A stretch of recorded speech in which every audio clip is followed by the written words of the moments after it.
I started out my portion of the program talking about the Monopoly game gone bad. I mean, the central aspect of that was that we never restarted the game.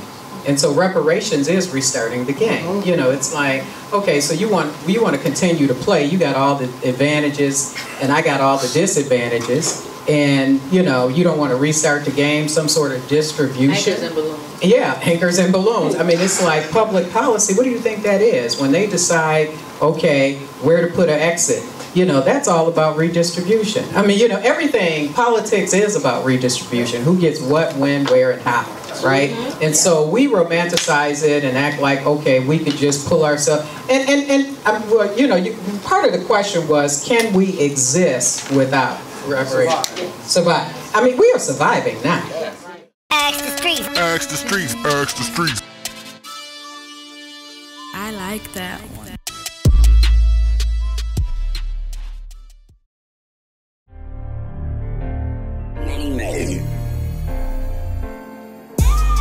Shit getting hard, but we ain't letting up. Yeah, we all fall down, but we ain't giving up. Watch the haters fall down, cause you ain't giving up. Can't keep your head down, lift your spirit up. Shit getting hard, but we ain't letting up.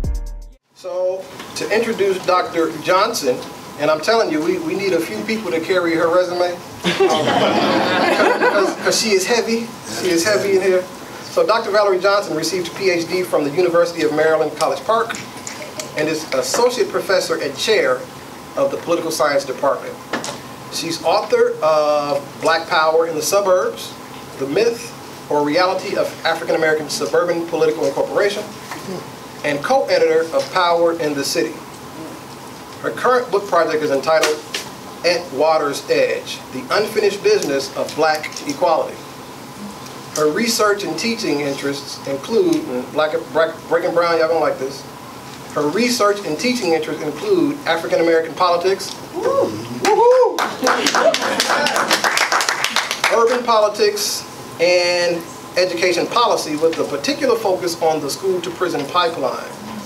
Dr. Johnson is also the former National Education spokesperson for Reverend Jesse O. Jackson Sr. and the Rainbow Push Coalition, and has served as a consultant for elected officials and community organizations nationwide. She's also served as chair of SBCC, which is the State of Black Chicago Congress.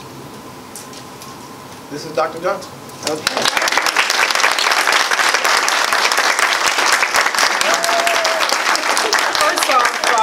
Can you all hear me? Yes. Okay. I didn't think I needed sound. I've been yelling all my life. First off, I want to thank the 20th Ward Committee for inviting me. I, like they, believe in the power of community dialogue in community education. I teach at the university, but I think it is important to also teach and dialogue in community settings like this, because rarely do we have an opportunity to sort of unpackage the issues that affect our daily lives. So specifically, I want to thank Marlon Watson and Kevin Bailey, Terrace and Cabbages. I want to thank Dr. Carnell here. I mean, I'm sure sometimes when they were planning this, I said, you know, I feel like, you know, this sister is so dynamic. I'm going to be in the way. You all are going to be sitting there like, when are they going to let Dr. Carnell? You know, so I realized that, you know, I might not have much time. You all might kind of grow impatient with me. But as I was telling her, you know, I'm the boring professor type. I am who I am. So I always have a lot of data and stuff like that. But I'm sure this sister is going to shake it up. Anchor it. That's what we want. Okay. Don't give us a test, though. Okay. No test. Okay, so I want to talk about a few things. Now, this is actually the second talk. The first talk occurred in June. And I didn't finish, and so they were saying, okay, we're going to have a second talk. We originally planned it for August, but here we are in October. So I just want to go through some, you know, a little bit of centering context for you. Number one of the things I emphasize that racial socioeconomic disparities result from slavery and past and continuing discrimination. I mean, that's no secret, right? Obviously, there are some cumulative advantages and disadvantages to our historical plight. You know, people act as though once you change the policy, then the very next day, everything is equal and wonderful, right? But when we look at the civil rights movement, you know, for all that it did do, it certainly did not restart the game. And the analogy that I love to use is a Monopoly game gone bad, okay? And, you know, it goes like this. This gentleman, what's your name? Ronnie. Ronnie and I are playing Monopoly. Halfway through the game, I recognize that Ronnie's been cheating, right? And so I call Ronnie out, and he's very contrite, and he's like, oh, I'm so sorry, I'm sorry, we're going to change the policy. And then he says, let's resume the game. What's wrong with that? I mean, the problem is he has already accumulated advantages, and I have already accumulated disadvantages, right? But we're going to act like, oh, it's a new day, you know, everything's changed and lovely, but we have not restarted the game. And we didn't restart the game in 1865 when 4.5 million Africans were freed from slavery in America, and we have not restarted the game. Don't let them fool you. You know, talking about affirmative action, we know the largest beneficiary of affirmative action is white women, because there are almost more white women in America than there are all peoples of color combined, right? So we've never restarted the game, and so there are some reasons why our communities look the way they do. I mean, you know, the trick of this all, authority has a way of silencing people or getting people who look like us to silence us and narrow the message, right? And so the message has been narrowed to suggest that the reason why our communities look the way they do is our fault, you know, and there's no complicity on the part of policies and practices. Okay, so this notion of color blindness, obviously there is a big difference between color blindness and equality. You know, this notion that, oh, we're all colorblind now. You know, how can you have color blindness in a country where every socioeconomic indicator that you would care to mention is color-coded? I defy you to come up with any socioeconomic indicator, be it poverty, joblessness, education, blah, blah, blah, blah, blah, where we're not on the bottom. Okay? And so it is color-coded, so how can we call it color blindness? Eduardo Bonilla Silva, he has this term he calls colorblind racism. Yes. And that is, you know, using color blindness to act as if, oh, we're all colorblind, we have resumed the game, you know, and everything is equal and fair, when you're leaving in its wake all of this color-coded inequality, right? Okay, so my third point that this is in this talk, I want to discuss the extent, I hope I don't run out of time, I want to discuss the extent to which the government understands and acknowledges, in fact, that there are cumulative advantages and disadvantages from slavery and from past and continuing racism. And then finally, we'll talk about why racial disparities persist. And I have like 2 reasons and what is to be done. And I can imagine that that is when you know, we'll have more of a panel discussion. Okay, so we know that racial violence, that racial disparities exist in all walks of American life. And again, I don't care what socioeconomic indicator that you care to mention. What I think that we need to do, first and foremost, is to redefine violence, right? You know, we are finding, oh, look at the south side of Chicago. You know, they anticipated violence yesterday, right? So they kind of locked down our communities. They had it all in place. where I work, DePaul University, they even closed their downtown campus. They didn't want those white kids, you know, feeling the effect of social injustice, right? So they were like willing to lock it down. And so, you know, I mean, just like a colleague of mine, she said in Humboldt Park, she's Puerto Rican, she was like, hey, they had two messaging going on. To the gentrifiers, the message was, we got this. And for, you know, the people the poor people were struggling to keep their property, it was like, yeah, we got this. You know, so they were going to make certain that people didn't get unruly. So we are so accustomed to looking at this from a lens where we call ourselves violent, right, and don't understand the violence that is inherent in socioeconomic inequality. Okay, so there is, of course, police on black violence, socioeconomic violence, mass incarceration violence, and political violence. I think that when we talk about these things, we should always add the violent element to them. Because poverty, you want to talk about violence, poverty, social marginalization, you know, packing people, concentrated poverty in communities. If that's not violence, I don't know what the hell is violence, right? And, you know, it's almost like we act like, oh, we're shocked at what has happened. No, we're not shocked at what's happened because all over the world, anytime you concentrate poor people together, I don't care whether they're white, green, purple, yellow, whatever they are, they will turn on each other. Why? Because they are too powerless to turn on power. Because power has a way of putting your ass down, okay? And that is just, that's the way that works, okay? And so we could call ourselves violent, but really, our, you know, the federal government is violent. The state government is violent. The city government is violent. You know, our school system, that's violent, okay? So, we know the data. Okay, black people are killed disproportionate to white people. I don't need to belabor that point with you all. And, you know, some have argued that it is similar to lynching. You know, Michelle Alexander talked about the new Jim Crow, the ways in which the prison system was the way of, you know, continuing that sort of oppression against blacks. Well, it's the same thing with police on black violence. You know, Ida B. Wells, you know, she chronicled lynchings, and in a way, the Washington Post is now chronicling the shootings of black people.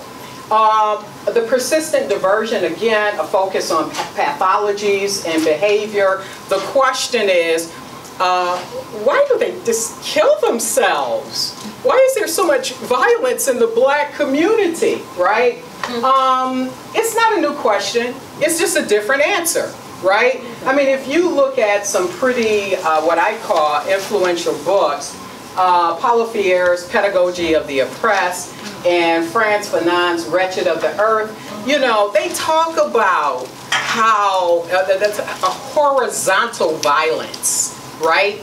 And that is where people in the same predicament turn on each other. And I promise you, it is a phenomena that I face at DePaul University. You know what I mean? This is not something that is unique to poor people, right? I mean, just like I was, you know, the president of our university, he got up and he was giving a little talk, and I had some questions, right? So I get up. Who do they have to put me down? A black man. Yeah. I'm like, is he the new ringmaster or what? You know, I mean, I was like, what? I mean, I was, oh, you ought to seen the email I sent his ass. I mean, I was like, oh no, brother, you got me wrong. I ain't always been Dr. Valerie Johnson. You know what I'm saying? I mean, but I could see this, you know, and so there is a dehumanizing effect to colonization.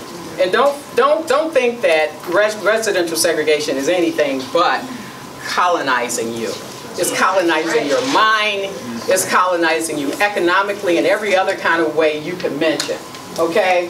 And so both of those books talk about the ways in which sort of insidiously we turn on one another. But again, that's because we cannot turn on authority.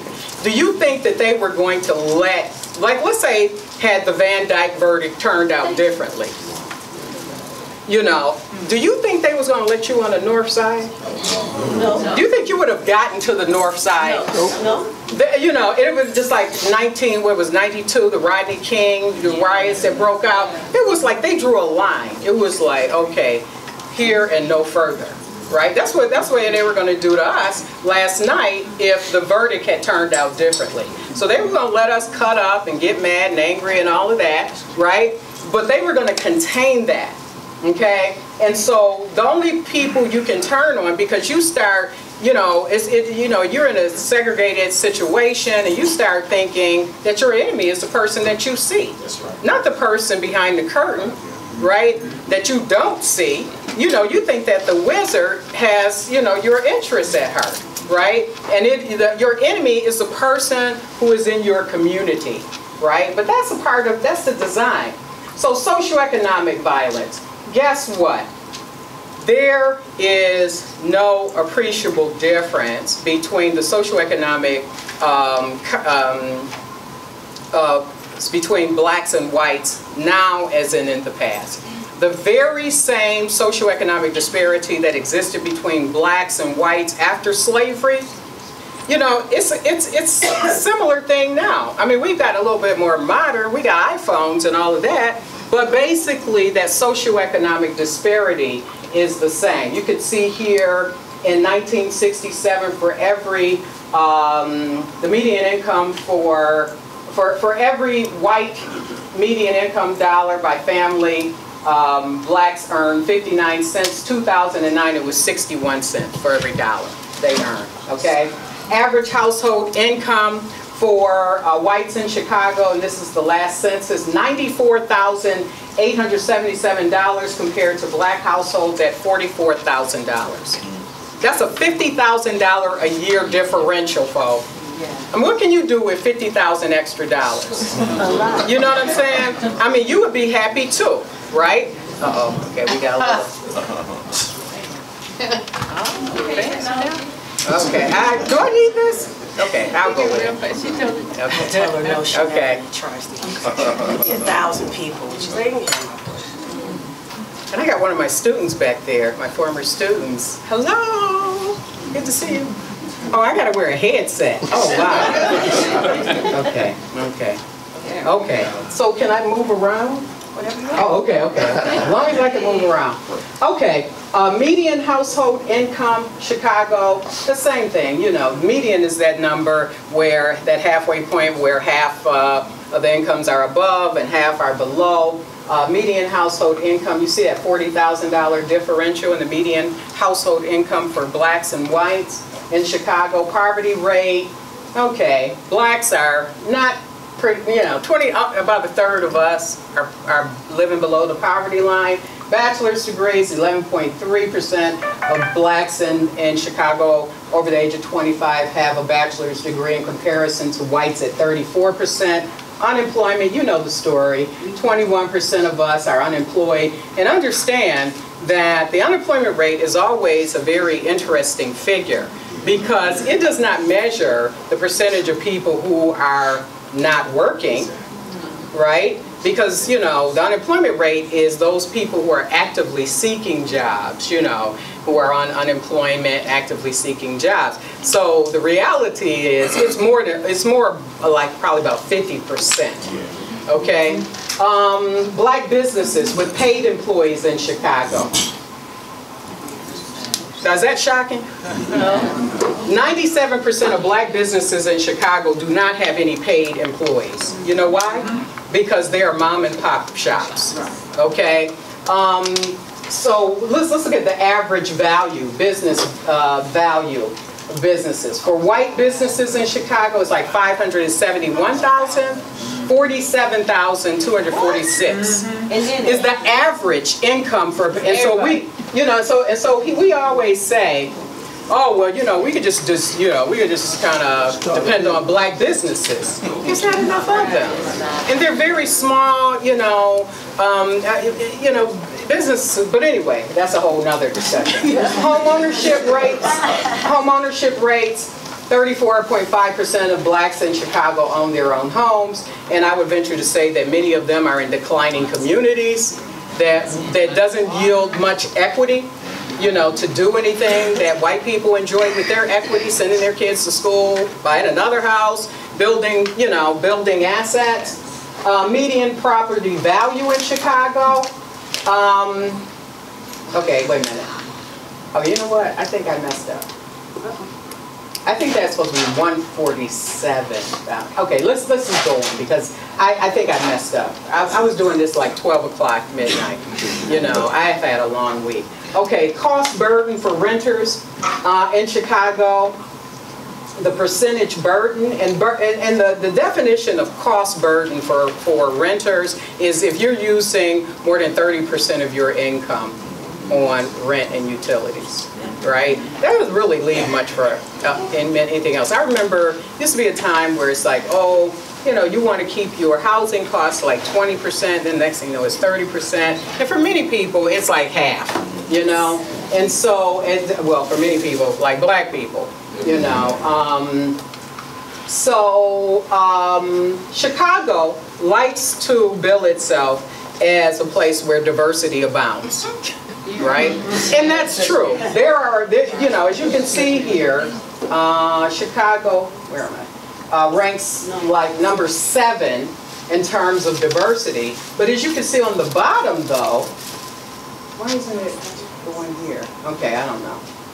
Chicago, and this is May 15, 2015, most segregated. I mean, we're always within the top 5 of the most segregated cities, right? So you look at, this is a map of Chicago segregation. And I'm illustrating residential segregation because as Richard Rothstein says in his new book, Color of Law, you know, all of this is inscribed in the real estate, where you live. You know, that impacts your socioeconomic standing. And, you know, as he notes, this is just not a matter of choice. It's not like, you know, we choose to live in segregated conditions. You know, if we had it our way, we would live in more integrated settings. But we live in areas where the opportunity structure, the housing values are low. And you could see, I mean, I could, if I asked you, okay, you can't see that white, black, that, you know, the little code there, but what color are blacks represented by? Okay, and whites, and Latinos. I mean, you know where we are, right? Okay, so it's very clear. Now, let's look at this chart, and I wish it could be bigger, but what this chart basically illustrates is the differences between the socioeconomic standing of people of varying races in 1970 in Chicago and in 2010 in Chicago, right? Okay, so, you know, these are insets to kind of make them bigger, but as you can see, the blue area, these are the places that have the dark blue is very high income, 140% over the metropolitan average. Okay, the dark, whatever the color that is, burgundy, that's very low, 60% under the metropolitan average. Okay, now you could see, look at 1970. Okay, you see a lot of the South Side was still middle income. You see that? Okay, and you see how, you know, those middle income areas are few and far between on the south and west sides of Chicago. Okay, and we know that there are a lot of factors that play a part in that, but, you know, like deindustrialization, the jobs are gone, right? The jobs that we all enjoy. My father, he worked in a steel mill for 36 years. He didn't even have a high school diploma. But he was able to provide us a working class living, you know, with benefits, health benefits and all of that. We know that those jobs are gone, the disappearance of work, and a number of factors. But we can't act like those monumental changes in the economy do not have a social impact. I can't stand when I hear people say, well, our neighborhoods used to be so nice and people were just so friendly toward one another. It's like, well, things have changed. I mean, it's just that, I mean, bad people didn't drink some bad Kool-Aid and just become, you know, bad. You know what I'm saying? There is a connection between governmental policies and practices and how we show up to one another and in our communities, right? Changing economic conditions in Chicago. So in 1970, the majority of census tracts in Chicago were middle income. Very high income was like 3% of the city, while very low income tracts were 17% of the city. By 2000, the middle income tracts had shrunk from 45% to, what is that, 16%. Very high incomes went from 5% to 15%. Tracts that are low income swelled from 17% to 46%. And we know where those communities are. Yeah, I mean, I don't need to say where they are. This kind of looks at it visually, but I'm trying to kind of keep it moving. Okay, so this article I had assigned to my students, my urban politics class this week. It's Divergent Pathways of Gentrification, Racial Inequality, and the Social Order of Renewal in Chicago. And so that is really interesting because I think some people, like people in South Shore, they're waiting for gentrification to kind of turn around their circumstance. Well, this article shows that, you know, there are only certain types of communities that are considered gentrification worthy. Those that are more than 40% black or 40% Latino, we don't want to touch them. That's too much doggone. You know, so that's like the tipping point. We know that there is a tipping point by which, you know, white people are comfortable with integration, and it varies from 5% to 15% depending on the community.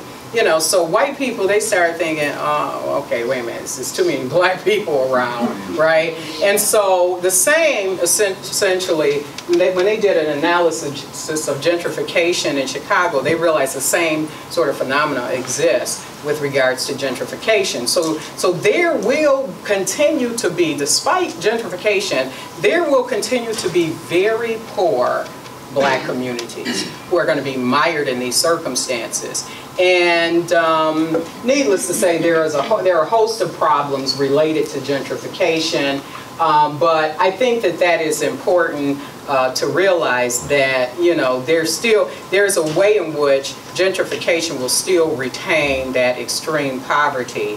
And needless to say, there are some exceptions to very black neighborhoods. I mean, Bronzeville, yeah, that's gentrifiable, you know, because, you know, they still consider it, you know, stable, a stable community. But, you know, again, more blacks, more Latinos, and now we want sort of like a middling level where we can feel safe. Racial disparities and concentrated poverty. This chart shows you that Chicago is not really different. Well, it is different. I mean, we're way over there. This chart shows racial disparities and concentrated poverty. In Chicago, whites in concentrated poverty are less than 5%, probably about, what is that, 3.5%, 4%, and blacks, it's like 35%. Okay, that's concentrated poverty. If you don't believe that there are some social effects to concentrating people in poverty, I mean, all you got to do is just look at Chicago on the south side, west side. You know, there are some effects. It's not something that's inherent to us. It is a sort of socialization process. You know, just like those good jobs in the steel mill and the car factory socialized us toward a certain type of living, you know, the lack of jobs socializes us as well. Higher levels of wealth than blacks. Again, that's owing to that monopoly game gone bad, right? We never restart the game. And so every time I roll the dice, I'm landing on your property, and you got those greenhouses and those red hotels. And, you know, it's like after a while, you just have to give up because, you know, you don't even have any more money, right? But then they call it equitable and colorblindness, right? Mass incarceration violence. We all know the statistics. African Americans, 12% of the U.S. population, 33% of those incarcerated. In 1910, African Americans were 11% of the population and 31% of those incarcerated. Okay? Nothing's changed, folks. You know, and I'm pretty sure you know that. 62% of jail inmates in 2010 were unconvicted and waiting trial, Cook County. You know, 68% of state inmates in 2010 had not completed high school, CPS. You know, I mean, these are sort of, these situations are embedded into our everyday circumstances. Poor schools lead to poverty, lead to more crime, etc. I'm not even going to go through that. Where am I? How am I with time? Oh, do I? Oh, okay. Okay, so we know that there are 3 overlapping factors that contributed to higher or high incarceration of blacks, concentration of drug law enforcement. It's like wherever you fight the war, that's where you're going to get the prisoners, right? And so the war is fought in our communities. You know, the Nixon and Reagan's law and order war on drugs. And believe me, this law and order thing is about ready to really, you know, I mean, even at the university, you know, they have this way of kind of casting us who speak out as bad guys. You know what I'm saying? It's sort of like a silencing. So you say something, I swear to you, it pains my heart, but they just paid a distinguished professor of law, a black male at DePaul, $3 million to leave. They paid him $3 million to leave. I was like, if y'all want me to go, it's going to have to be more money, because I need more money. Okay, it's got to be more money, and I got it all planned. I'm like, well, you know what? I'm not going out that easy. And so, and because $3 million is not $3 million unless you throw it into your retirement fund or something, because the taxes will eat it up. But anyway. But there's this sort of law and order. You know, people start vilifying people. And of course, in our communities, we're it. Harsher sentencing, particularly for crack cocaine. You see how they have mollycoddled opiate abusers. You know, everybody knows that story. It's a totally different thing than the crack epidemic. And then we buy into it. We buy into it. We be like, oh man, you know, these crack addicts, you know, they messing up our community. You know, but opiate abusers, you know, they got a problem. We got something that you can go and buy something over the counter and counter the effects of it. You know, it's just anyway. Okay, let me go on. Lifetime likelihood of imprisonment of U.S. residents born in 2001. You could see, for all men, white men, black men, it's like 1 in 3. You know, black women, 1 in 18. You know, they're doing a job on us folk, okay? I talked about violence. Obviously, another violence, in addition to socioeconomic violence, is political violence. And at the top of my list, I put the politics of respectability and the narrowing of perspectives. Okay, because I think that just like at the university, I hate to keep going back to my day-to-day experience at the university, but it is that respectability politics. You know, I can't stand when I hear a black or Latinx colleague of mine say something like, Valerie, well, you know, we've got to just be slow, go slow with it and not, you know, we don't want, and I'm like, what, for real? I mean, you know, you're telling me this? I mean, so you got to warm both hands. You know, you got to fight with your own people and them. You know, and so that politics of respectability creates a situation where the perspectives are narrow. Your perspective is not even on view. We don't even hear you all, right? Because you have your functionaries who are coming in. Oh yeah, the black community. All we need is this. All we need is something more for the black middle class. Right? But, you know, the black poor, and because of course the middle class always serves as a buffer, right? It says, hey, everything is all right after all, right? And so the reason why you don't got what I have is because you didn't do what I did, right? Okay, so that politics of respectability and the narrowing of perspective is severe. Voter suppression, we're going through the same thing. Voter ID requirements, reducing the number of polling places, changing polling locations, at-large elections, onerous candidate qualifications. You want to be a candidate, you got to go through some acrobatic things, right? It's not just easy. You know, democracy ain't really democratic, right? Okay, so changing multilingual voting assistance, limits on early voting, and of course, felony disenfranchisement. Now, this is the part of my presentation that I'm looking forward to. Because I think often we believe that government officials don't really get it, they don't understand. They understand very well, right? They understand very well. Don't think differently, okay? They are aware of the cumulative effects of slavery and past discrimination. And you know how I know they know? Because of the apology. Remember the apology? It was hiding in plain sight. House Resolution 194, July 29, 2008. Senate Concurrent Resolution 26, June 18, 2009. And I would like anybody who cares to and can see the screen to let's just read the apology aloud, okay? I'll start out, and whoever, just jump in and read the next bullet point. Whereas millions of Africans and their descendants were enslaved in the United States in 13 American colonies from 1619, which is not accurate, through 1865. Next. Where slavery in America resembled other forms of involuntary servitude known in history, as Africans were captured and sold at auctions like inanimate objects or animals. Okay. Whoever wants. Whereas Africans forced into slavery. Is that the, it's not on?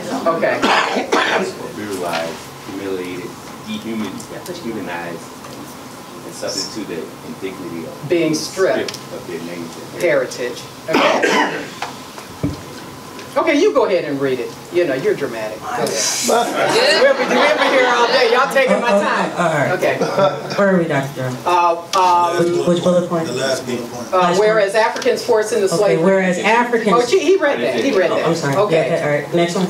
Yeah. Whereas enslaved families were torn apart after having been sold separately from one another, whereas the system of slavery and the visceral racism against persons of African descent upon which it depended became entrenched in the nation's social fabric, whereas slavery was not officially abolished until the passage of the 13th Amendment to the United States Constitution in 1865. Whereas after the Emancipation Proclamation from 246 years of slavery, African Americans soon saw, the fleeting political, social, and economic gains.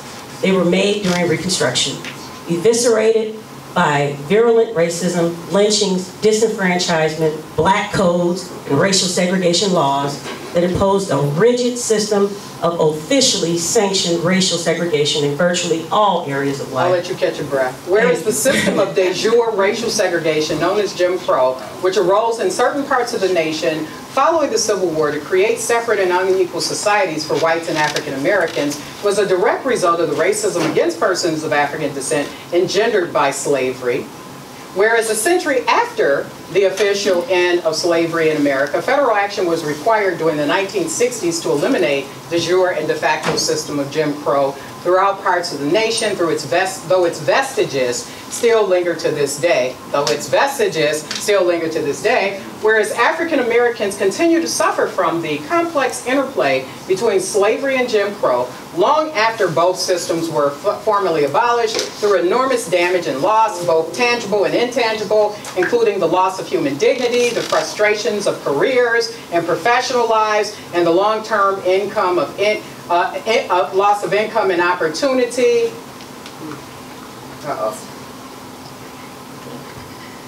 I got a little wardrobe malfunction. No. Okay, can you just push down? Oh, I see what's happening. Oh, okay. Okay, where is the story? Okay, where's the story? Somebody else, you go ahead. Let me drink a sip of water. Okay, I'll go.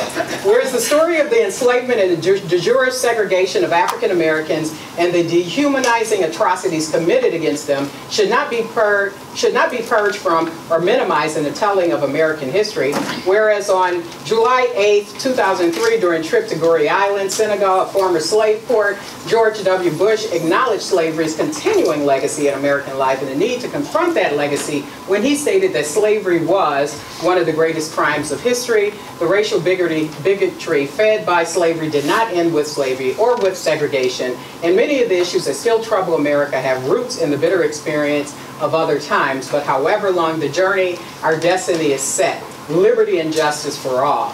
So let me just go on to the end, because, you know, bottom line, they acknowledge that there is a cumulative effect, both positive and negative, to past discrimination and continuing discrimination. Okay? Whereas it is important for this country, which legally recognized slavery through its Constitution and its laws, to make a formal apology for slavery and for its successor, Jim Crow, so that it can move forward and seek reconciliation, justice, and harmony for all citizens. Now, therefore, be it resolved that the House of Representatives acknowledges that slavery is incompatible with the basic founding principles recognized in the Declaration of Independence, that all men are created equal, acknowledges the fundamental injustice, cruelty, brutality, and inhumanity of slavery and Jim Crow, apologizes to Americans on behalf of the people of the United States for the wrongs committed against them and their ancestors who suffered under slavery and Jim Crow, and expresses its commitment to rectify the lingering consequences of the misdeeds committed against African Americans during slavery and Jim Crow, and to stop the occurrence of human rights violations in the future. Now, Senate resolution that followed this, and it's similar in tone, but here is a disclaimer that they offer. Now, after acknowledging all of this, right, you know, not just slavery, but, you know, the post-slavery period, they say, nothing in this resolution authorizes or supports any claims against the United States or serves as a settlement of any claim against the United States. In other words, I mean, you know, I have a course on reparations, and my first thing is to discuss with people, because it's about how does society atone for its atrocities. The first thing in a reputable apology, you know, I say, Ronnie, dang man, I'm sorry about what happened. You know I ran into your car, and so I acknowledge what I did, and I acknowledge that it has a harmful effect on you. Now you're not going to be able to get to work.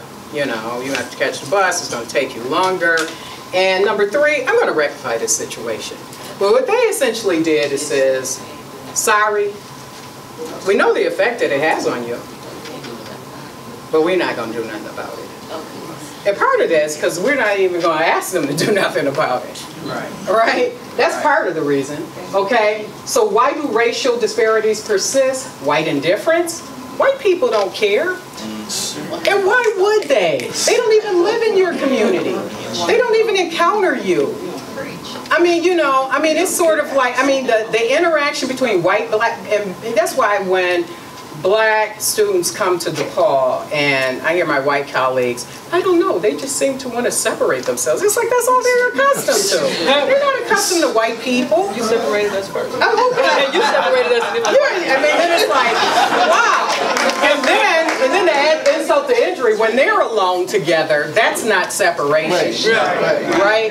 You know, I was telling a colleague of mine, I'm like, you know, if you are black and you hire another black person as your top person in a predominantly white environment, they say, oh, look it, see, they getting ready to try to take over, right? But when a white person is in charge and they hire a whole office full of white people to accompany them, that's not racism, is it? So we normalize whiteness, okay? So white indifference certainly is an issue, but it's black apathy too. I mean, I don't know, we're beaten down, you know, and we're silenced. Our functionaries aren't operating in our, you know, in our interests.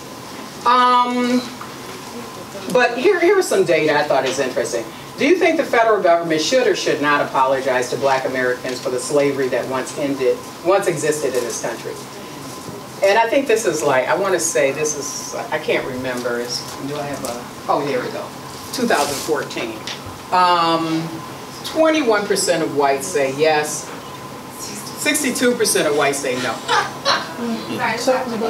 mean, that's like, they're like, why should we apologize? Okay? I'm sorry, yeah, 62%. Okay, black people, I don't know who these people are. 22%. You know? Okay. I mean, it's like, and then look at it, 40% of Latinos say, nah. You know? Okay, so reparations. Do you think the government should or should not make cash payments to the following groups of people? Descendants of slaves? 68% of people say no. Okay. Slaves after slaves after the Civil War. In other words, once they were free. Do you think that they should have gotten some reparations? 31% say no. I mean, we're not seeing the same realities. Now, this is interesting. What about Japanese interned during World War II? You remember they got reparations. They got $20,000. That's not appreciable, you know, considering 4 to 5 years. You know, you're like being snatched from your environment. But Japanese interned 41%. Okay, so slaves after the Civil War, Japanese, Germany to Jews who survived the Holocaust. I mean, Americans are more sympathetic to other people, right? Do you think the impact of slavery is a major factor, a minor factor, or not a factor in lower average wealth levels for blacks in the United States? White people say not a factor, and there 8% of black people say it's not a factor. I mean, it's kind of like, to me, if you don't think that slavery and continuing racism and discrimination really isn't a factor to our socioeconomic circumstances, you might as well say black people are inherently bad. Right. Because that's the only other explanation. Something's wrong with us, right? Okay, reparations, do you think the government should, and this is a typo, should or should not offer the following things to black Americans who are descendants of slaves? Percentage answering cash payments, black Americans 59%, but that means that 41% said no.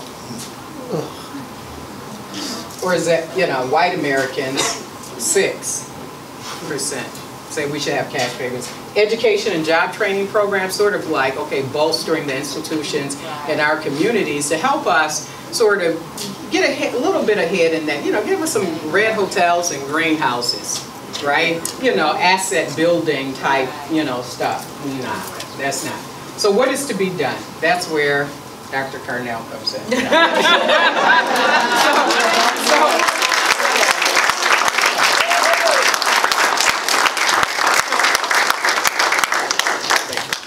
If you have questions that you would like to ask the streets, contact us at askthestreetsmedia@gmail.com. Don't forget to subscribe. Hope you liked the video. Thanks for watching.